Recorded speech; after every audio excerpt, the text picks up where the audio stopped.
Now we are going to start and today is 24th. Right?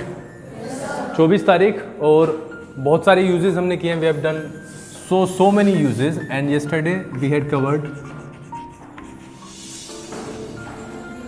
had been. That tells us कि हमें बहुत important basis पर हमें इसने ये बताया कि कुछ काम चल रहा था. जैसे एक दो सेंटेंस बना के देखते हैं. And everything will be fresh. जैसे हम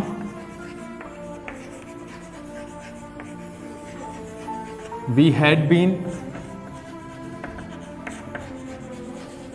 painting this wall for last 2 hours. ठीक है. इसी के नीचे एक और सेंटेंस लिखता हूं जिसमें कि आप थोड़ा सा अंतर स्पष्ट कर पाओगे. We were painting this wall at 2 o'clock. आप समझ रहे हो दोनों सेंटेंस को?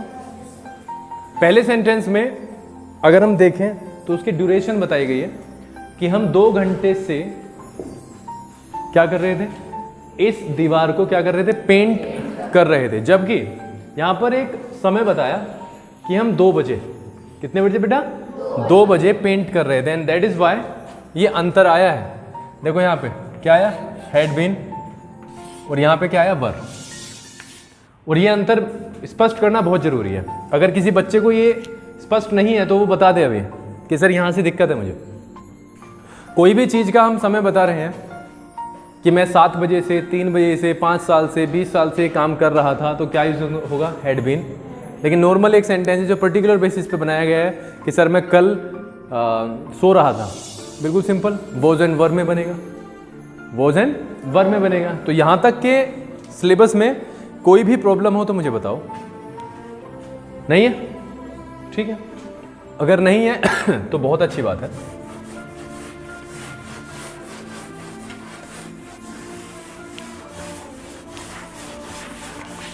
नाउ जो भी चीज़ें हम अब हिंदी में यूज़ करने का प्रयास करते हैं उन्हें ही हम प्रयास में लाएंगे कि हम उसे इंग्लिश में यूज़ करें. I have told you, I have said to you this one. Please tell me if you have any problem. समझे? प्लीज टेल मी मतलब कृपया करके मुझे बताओ, कृपया मुझे बताओ.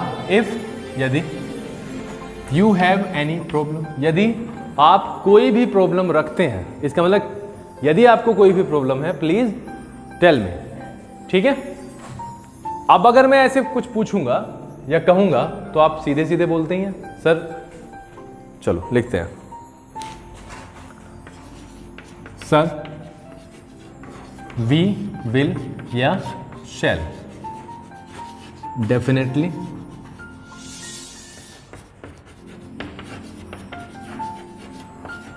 Ask you if we have problems. क्या बोलोगे? ये बोलते ही हैं सर वी शैल डेफिनेटली, निश्चित तौर पर, जरूर. समझे आप? या निश्चित रूप से, निश्चित रूप से. आस्क यू, हम आपसे निश्चित रूप से पूछेंगे, हम आपसे निश्चित रूप से पूछेंगे. इफ वी हैव प्रॉब्लम्स, यदि हमें कोई भी प्रॉब्लम आती है या है हमारे पास. Right. Now we are going to do something. किसी को आपको कहना है आपसे मुझे बहुत इंपॉर्टेंट काम है, आपसे मुझे बहुत इंपॉर्टेंट काम है. तो आई have a very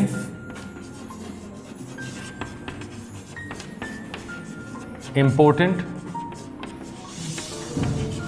work with you. Get it? आप समझे? मुझे काम है, आई हैव ए वर्क, बहुत इंपॉर्टेंट, वेरी इंपॉर्टेंट, बहुत इंपॉर्टेंट है। आई have a very important work, किससे है? आपसे, आपके साथ मुझे बहुत इंपॉर्टेंट काम है, तो सीधा बोलेगा I have a very very important work with you. बोल के दिखाओ मुझे एक बार, कौन बोलेगा? I have a very important. Now we are going to change the subject. ही होते ही क्या हो जाएगा? Has. He has a very important, और किससे था उससे बेटा? मुझसे, विद, उसे मुझसे बहुत जरूरी काम है, तो ही has a very important work with me, right? इसे हम पास्ट कर लेते हैं। आई had a very important work with my friend.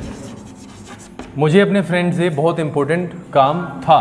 तो यहाँ पे आप देख सकते हो कि किस तरीके से प्रेजेंट से पास्ट हुआ है ये वाली चीज़, ठीक है? और ये जैसे ही हमने सिंगुलर सब्जेक्ट किया और वो क्या हो गया?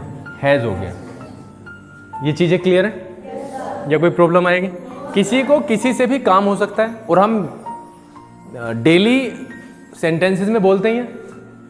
आपकी मम्मी ने पूछा क्यों गए थे वहां पे, तो आपने बोला आई हैड अ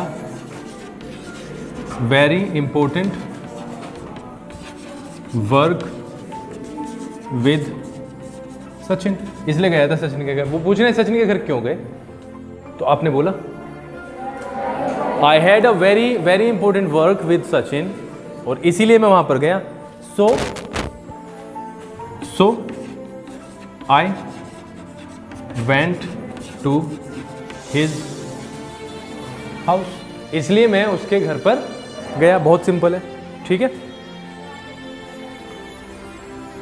हाँ कोई बात नहीं, मैंने जानबूझ के लिखा है। इंपॉर्टेंट लिख तो रहा है इतनी बार तो लिख रहा है। स्पेलिंग लिखना अब अपने आप, ठीक है?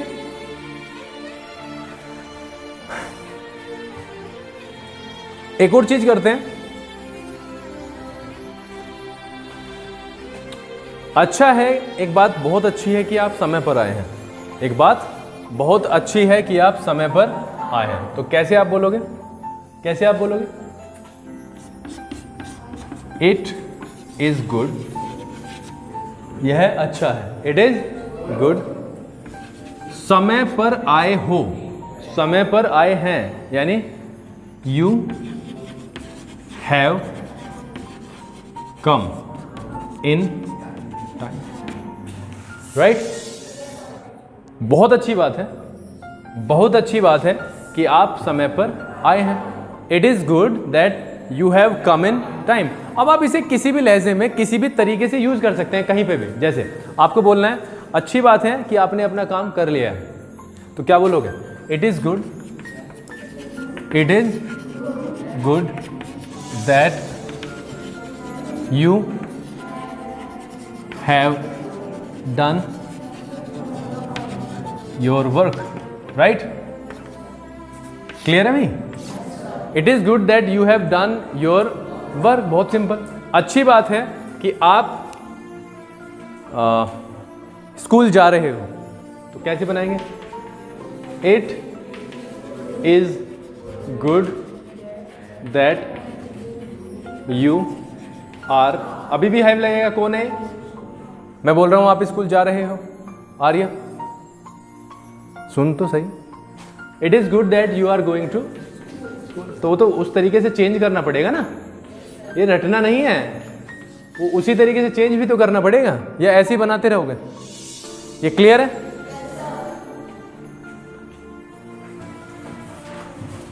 हमारी सभी की लाइफ में हमने कुछ ऐसे व्यक्ति देखे हैं जो इकोनॉमिकली गरीब होते हैं। इधर देखो, जो इकोनॉमिकली क्या होते हैं? गरीब होते हैं। Always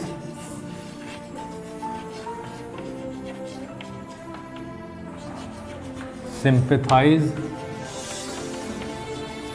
with the poor and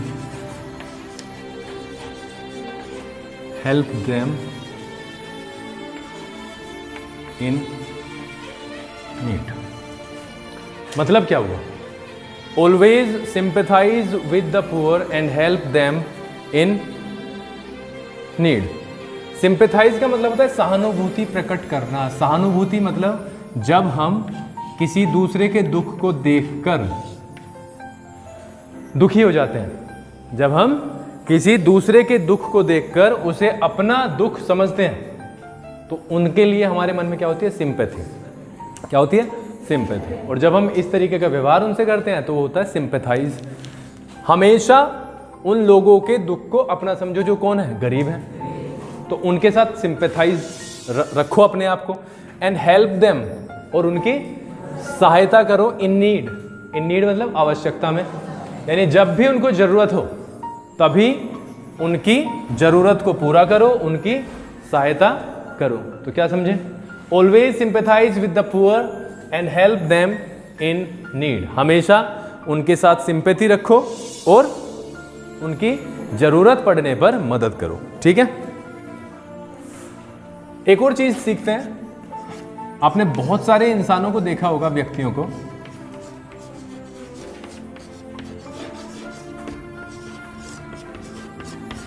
आपने बहुत सारे व्यक्तियों को देखा जो दूसरे की बुराई में अपना समय बिता देते हैं। उन्हें कुछ और काम ही नहीं रहता, बस क्या काम रहता है? उठाया टॉपिक, दूसरे की बुराई करनी शुरू कर दी। तो क्या बोलेंगे? डोंट। आपके सामने कोई बार बार किसी दूसरे की बुराई कर रहा है, आपके पास में है समय सुनने का? हमें तो पढ़ने लिखने से फुर्सत ही नहीं है, तो हम दूसरे की बुराई क्यों सुनेंगे? तो आपने क्या बोला उससे? डू नॉट टॉक इल। इल मतलब बुरा, यानी ऑफ अदर्स, दूसरे के बारे में, यानी दूसरे के बारे में बुरी बात मत करो, यानी दूसरे की बुराई मत करो। ठीक है? समझे? चलो जी, एक और चीज देखते हैं, एक और चीज सीखते हैं।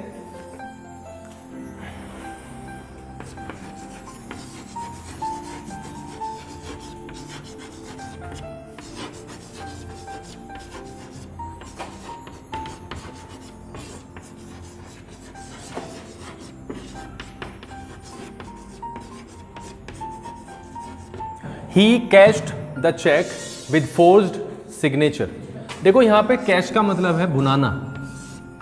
कैश का मतलब ऐसे तो क्या होता है? नगद पैसे होते हैं। जब हम कोई चेक हमारे पास होता है तो हम उसे बैंक में डिपॉजिट करते हैं, और बैंक वाला हमें क्या करता है? पैसे देता है। तो वो होता है भुनना चेक का, यानी उसका पेमेंट आ जाना। तो उसने उसको भुना लिया, यानी चेक का पेमेंट ले लिया। लेकिन लिया किससे है बेटा? ही कैश द चेक, और यहाँ पे विद की जगह थ्रू का यूज करेंगे। थ्रू मतलब यहाँ पे द्वारा, से। किससे? फोर्ज का मतलब होता है बेटा जाली। जाली का मतलब यहाँ पे होता है झूठा। झूठा मतलब नकली। ठीक है बच्चों? तो फोर्ज्ड का मतलब यहाँ पे जाली या झूठा या नकली। सिग्नेचर हस्ताक्षर, साइन जिसे हम बोलते हैं, यानी उसने जाली हस्ताक्षर किए और वो पैसे निकाल लिए। आप समझ रहे हो? He cashed the cheque through forged signature. उसने जाली हस्ताक्षर के द्वारा, नकली हस्ताक्षर के द्वारा उस चेक को कैश कर लिया। बोल दोगे? कोई प्रॉब्लम नहीं है बेटा। आप थोड़ा सा लेवल बढ़ाना ही पड़ेगा ना, बढ़ाना ही पड़ेगा, राइट? आप बैंक में गए, बैंक में गए और आपसे बैंक जो कैशियर था उसने कहा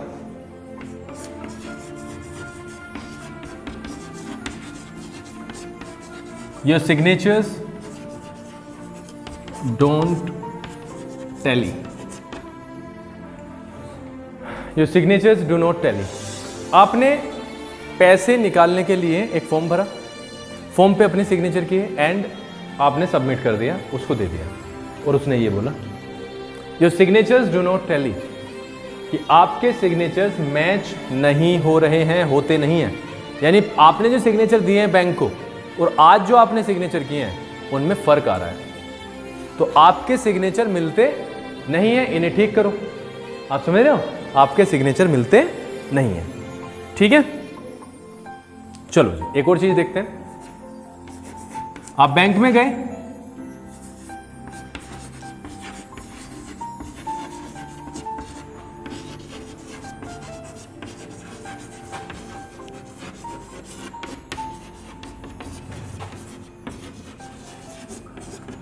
और बैंक वाले ने आपसे बोला आपको पैसे की जरूरत थी, आपको पैसों की जरूरत थी, आपने वहां पे पूछा, and he is answering you as withdrawals are made only twice a week. यानी जो निकासी होती है पैसों की, यानी पैसे अगर आप निकाल सकते हो, पैसे अगर आप निकाल सकते हो, यहां पर ये जब पैसिव सीखेंगे ना तब और भी ज्यादा होगा। यहां पे बस इसको ध्यान रखो, विदड्रॉल्स आर मेड, कि विदड्रॉल्स जो है ना वो सिर्फ कब होते हैं, कब होते हैं? ओनली ट्वाइस, सिर्फ 2 बार, सिर्फ 2 बार। अ वीक यानी प्रति वीक, यानी एक सप्ताह में, एक सप्ताह में 2 ही बार आप विदड्रॉल्स कर सकते हो। ठीक है Shiv Pratap? Shiv Pratap, if you want to sleep you just go home and sleep. नहीं लग रहा है ना मुझे, कोई इंटरेस्ट ही नहीं है, लेना ही पड़ेगा। विदड्रॉल्स आर मेड, बोलो मेरे साथ, withdrawals are made only twice a week. अब ट्वाइस अ वीक का भी देखते हैं, चलो जब आ रहा है तो।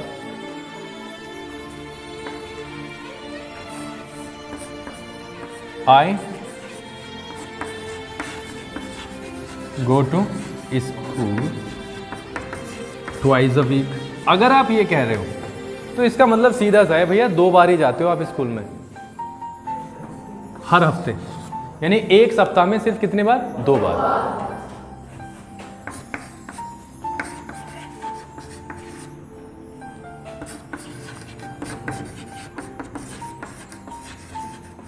देखो, I take tea twice a day, यानी मैं चाय पीता हूं कितनी बार? कितनी? एक दिन में, समझ रहे हो? मैं एक दिन में 2 बार चाय पीता हूं।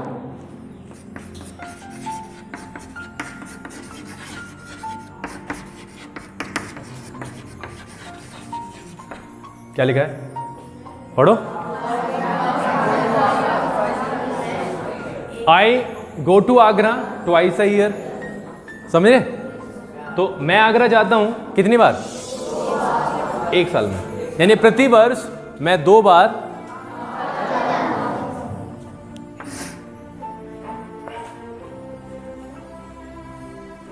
आई study science twice a day. मैं साइंस पढ़ता हूं कितनी बार?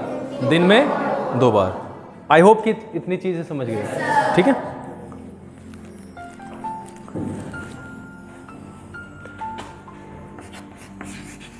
आपको आपके फ्रेंड ने बताया, आपका फ्रेंड आपसे ये बात कर रहा है, the booking has started, go and join the Q. क्या बोला उसने? ये booking, the booking has started. देखो यहां पे हैज स्टार्टेड, थर्ड फॉर्म लगा हुआ है। बुकिंग्स जो है वो शुरू हो चुकी है, ये कहीं से टिकट मिलने थे, वो टिकट की जो बुकिंग्स थी वो क्लोज थी, वहां पे हो ही नहीं रहे थे। लेकिन जैसे ही उसने देखा कि होने शुरू हो गए हैं तो उसने आपको बताया the booking has started, booking शुरू हो गई है, गो जाओ, and join the Q. Q का मतलब होता है बेटा पंक्ति, लाइन। क्या होता है? पंक्ति।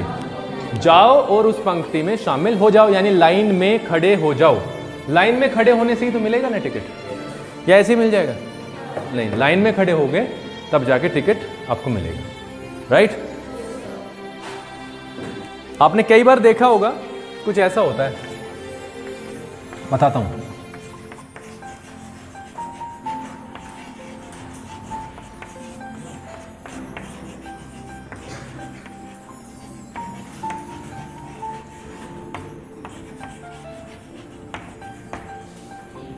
छोटे बच्चे देखते हैं, ट्रेन चल रही है, बस चल रही है, और वो क्या कहेंगे? खिड़की के पास बैठ जाएंगे, और उस विंडो से झांक कर बाहर देखते हैं, तो क्या बोला जाता है उन्हें कि खिड़की से बाहर मत झांको। और जबकि ट्रेन कैसी हो, रनिंग, रनिंग मतलब चलती हुई। Do not lean out of the running train, do not lean out of the running train, यानी चलती हुई गाड़ी से कि खिड़की से या गाड़ी से नीचे या बाहर मत झांको, इधर उधर मत देखो, ठीक है। वो ऐसे होता है ना, कई बार गर्दन निकाल लेते हैं बाहर, सो इट्स वेरी डेंजरस, ठीक है, राइट। देखो एक जब हम अभ्यास करते हैं, क्या करते हैं, अभ्यास जब हम कैसा करते हैं, व्यायाम करते हैं हम शारीरिक, ठीक है।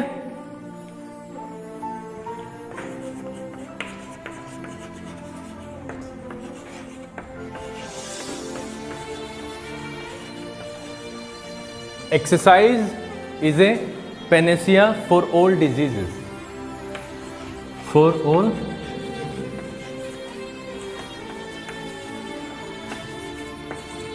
all diseases and it costs nothing. Exercise is a panacea for all diseases and it costs nothing. ठीक है, स्पेलिंग देखते हैं, एक बार चेक करते हैं डिजीज की। तो DISEASES इसका मतलब होता है बीमारी। क्या होता है बेटा, बीमारी। पेनेसिया, पेनेसिया का मतलब यहां पे आ सकता है किससे, उपचार से। किससे आ सकता है, उपचार यानी इलाज। एक्सरसाइज जो है ना, जो अभ्यास है, जो व्यायाम है, जो व्यायाम हम करते हैं, वो सभी बीमारियों का क्या है, इलाज है। सभी बीमारियों का अचूक इलाज, एक ऐसा इलाज जिससे सारी बीमारियां खत्म हो जाएंगी। And it coast nothing. अब आप देखो कोस्ट में क्या लिखा हुआ है, एस। कोस्ट में क्या लिखा हुआ है, एस। कोस्ट का मतलब होता है कीमत, और ये एज ए वर्ब भी यूज होता है, कीमत होना, कीमत होना। It coast nothing. अब नथिंग का मतलब क्या है, कुछ नहीं। क्या होता है, कुछ नहीं। समझ रहे हो। तो जो एक्सरसाइज है, exercise is a Panacea for all diseases. Exercise सारी बीमारियों का इलाज है। एंड इट कोस्ट नथिंग, और इसका कोई भी कॉस्ट नहीं है, यानी क्या है, फ्री। अगर हम एक्सरसाइज करते हैं तो इसमें हमें कोई कुछ भी खर्च करना पड़ता नहीं है, और इससे सारी बीमारियां क्या हो जाती हैं, दूर हो जाती हैं, आएंगी ही नहीं। समझ रहे हो। तो ये है आपके आज के। और अब हम एक चीज करेंगे। तो पहला सेंटेंस है जो कल था, बोलो। हाँ देखो इधर देखो सारे, उसने अपना कार्य कर लिया ताकि वह पनिशमेंट से बच सके। उसने अपना काम कर लिया, पास्ट इंडेफिनिट। ही कंप्लीटेड हिज वर्क। कोई भी बच्चा आवाज ना करे, थोड़ा सा कंसंट्रेशन भी रख लिया करो। ही कंप्लीटेड हिज वर्क ताकि, सो दैट वह पनिशमेंट से बच सके। ही माइट लगेगा बेटा, पास्ट है। ही माइट बचना होता है अवॉइड करना, avoid punishment. He might avoid punishment. ठीक है। नंबर 2, मैंने कल ट्रेन से यात्रा की ताकि मैं पैसे बचा सकूं। हाँ मैंने कल ट्रेन से यात्रा की। देखो ट्रेन में टिकट सस्ता होता है बस के मुकाबले, तो मैंने ट्रेन से यात्रा की। उसका कारण उसने बताया, ताकि मैं पैसे बचा पाऊं या बचा सकूं। I travelled by train yesterday so that मैं बचा सकूं ना, I might save money. I might save money. Is that clear? Good. Number 3. मैं कल स्कूल नहीं गया क्योंकि मैं आराम करना चाहता था. ठीक है, वह कल स्कूल नहीं गया. वह कल स्कूल नहीं गया क्योंकि वह आराम करना चाहता था. वह कल स्कूल नहीं गया, very simple. He did not go to school yesterday. इतनी चीज क्लियर है? क्योंकि वह आराम करना चाहता था. Because he wanted to take. अगर मैं कल मेले में जाता, अगर मैं कल मेले में जाता, गया नहीं, जाता. बेटा आप सुन भी लिया करो, सुन लिया करो. अगर मैं कल मेले में जाता, इफ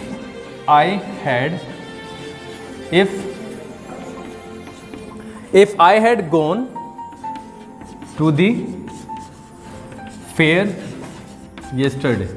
ये मैंने नकल उतारने के लिए नहीं कहा है, मैंने सिर्फ कहा है कि अगर किसी का कुछ करेक्शन है उसे ठीक कर लो.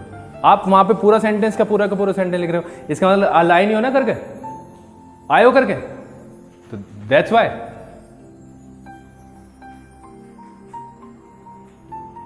और अभी यहां पे नकल से क्या हो जाएगा?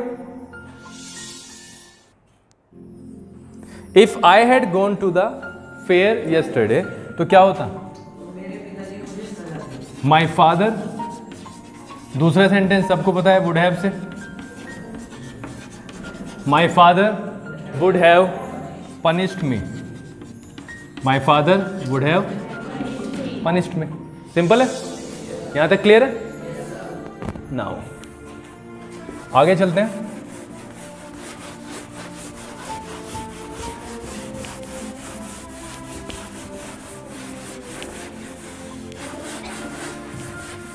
नेक्स्ट. जब मैंने अपने घर को देखा तो मैंने रोना शुरू कर दिया. जब मैंने अपने घर को देखा तो मैंने रोना शुरू कर दिया. Simple. When I saw my house, when I saw my house I started weeping. तो मैंने रोना शुरू कर दिया. राइट. नंबर 6. जब मैं सुबह जल्दी उठता हूँ और भगवान की पूजा करता हूँ तो मेरे पिताजी बहुत खुश होते हैं. हाँ, जब मैं सुबह जल्दी उठता हूँ और भगवान की पूजा करता हूँ तो मेरे पिता बहुत खुश होते हैं. देखो ये क्या है? Present. When I wake up early in the morning and, और भगवान की पूजा करता हूं, and worship to God. When I wake up early in the morning and worship to God. कौन? मेरे पिताजी. माय फादर एक वचन है, गेट में लग जाएगा S. My father gets happy. एक गांव में एक किसान था. बिल्कुल simple. There was a farmer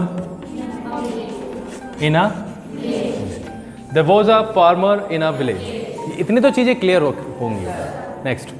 मैंने तेज चलना प्रारंभ कर दिया ताकि मैं कक्षा अटेंड कर सकूं. हाँ, लेट हो गया होगा ना, तो लेट हुआ, टाइम देखा और तुरंत ही क्या करना शुरू किया? तेज चलना शुरू किया. आए शुरू कर दिया मतलब फास्ट है. आई स्टार्टेड, चलना होता है मूव में ING. I started moving fast, और फास्ट में फास्टर. वो पहले ही तेज चल रहा था और अगर और तेज चलना शुरू कर दिया तो फास्टर हो जाएगा. आई स्टार्टेड मूविंग फास्टर ताकि, so that I might attend the class. Attend the class. ठीक है, क्लियर है? Next 9th. आप कब से इस शहर में रह रहे हैं? कब से ड्यूरेशन आई है पूछना चाह रहा है. हाउ लॉन्ग से बताया था? How long had you been, right? तो हैड बीन के बीच में हमें यूज करना है how long had you been living in this city, आप कब से इस शहर में रह रहे हैं। And the last one is 3 वर्षों से मुझे धोखा दे रहा है। क्या बेटा, रह रहे हैं या रह रहे थे? तो हैव लगाओ। अगर रह रहे थे तो हैड लग जाएगा, ठीक है? अगर रह रहे हैं तो हैव लगेगा। How long have you been living in this city, ठीक है? चलो, वह 3 वर्षों से मुझे धोखा, ही रहा था, had been, he had been cheating on, cheat on, cheating on, he had been cheating on me, कितने साल बेटा? 4 3 years। आई होप कि क्लियर होंगे। बहुत सारे बच्चों के सारे ही सही आ गए होंगे, बहुत सारे बच्चों की कुछ गलतियां होंगी तो उन्हें वो सुधार करें, ठीक है? यहां तक कि चीज़ों में कोई प्रॉब्लम हो तो मुझे बता दो। नहीं है, नहीं है?